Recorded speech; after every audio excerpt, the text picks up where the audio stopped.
Then the goddess, grey-eyed Athena, answered him, saying, Yea, now, father and stranger, I will show thee the house that thou biddest me declare, for it lies near the palace of my noble father.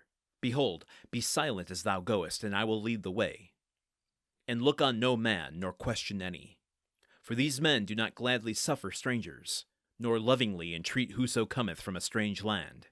They trust to the speed of their swift ships, wherewith they cross the great gulf, for the Earthshaker hath vouchsafed them this power. Their ships are swift as the flight of a bird or as a thought. Therewith Pallas Athena led the way swiftly, and he followed hard in the footsteps of the goddess.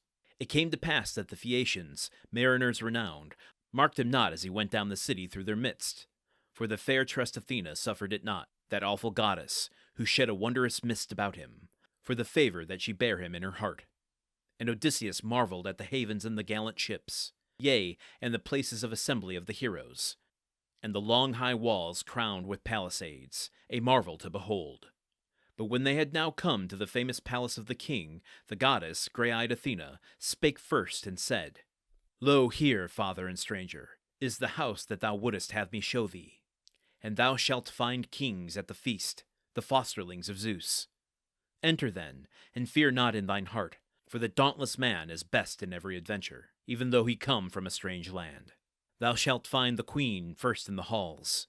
Arete is the name whereby men call her, and she came even of those that begat the king Alcinous. First Nausithous was son of Poseidon, the Earthshaker, and of Paraboea, the comeliest of women, youngest daughter of great-hearted Eurymedon, who once was king among the haughty giants.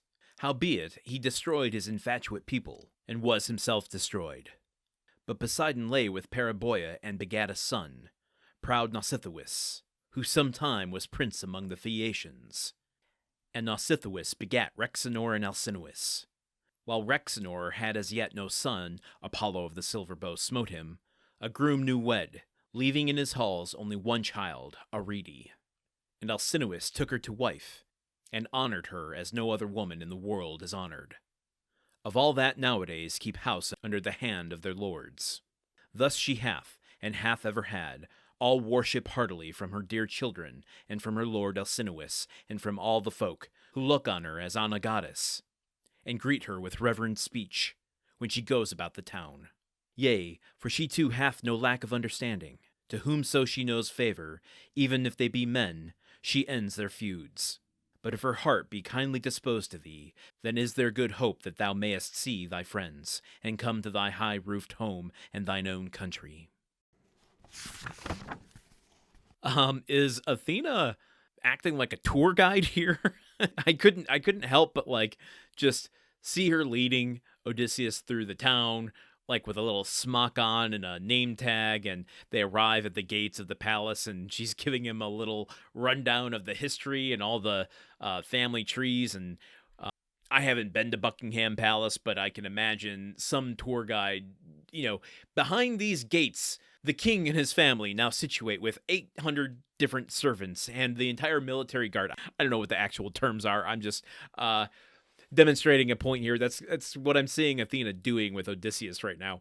But she kind of gives a family tree of Alcinous and his wife. I wanted to reread something here because I couldn't tell if there was some sort of incestuous thing happening.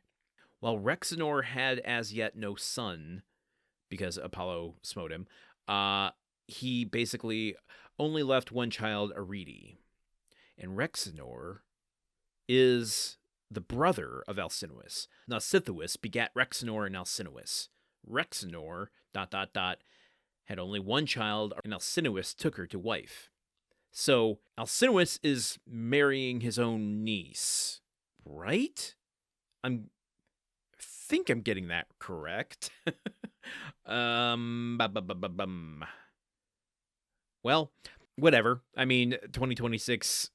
judgments don't necessarily apply or have anything to do with what's going on here, but just wanted to earmark that. I think the biggest takeaway here is that Athena is saying that you're going to meet Arete first, and she is beloved by not only her family, but all the folk in town, and that she is very fair. What does it say? For she too hath no lack of understanding. To whomso she knows favor, even if they be men, she ends their feuds. ... If she is kindly disposed to thee, then there is good hope. So Odysseus is going to have to interact with Arete first, then maybe meet the king, Alcinous. If he is in good favor with Arete, then certainly he will be in good favor with the king. And thus he can get on his way soon enough. Back to Ithaca. Okay, that's all I got for today. Join me here tomorrow with a little bit more of Book 7. Okay, goodbye.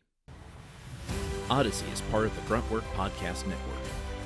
The show is produced, edited, and hosted by Landon Solano. The original text of The Odyssey, written by Homer. Theme song by Neuroflow. You can support this show and other shows like it by going to patreon.com/gruntworkpod. Thank you for listening. See you tomorrow.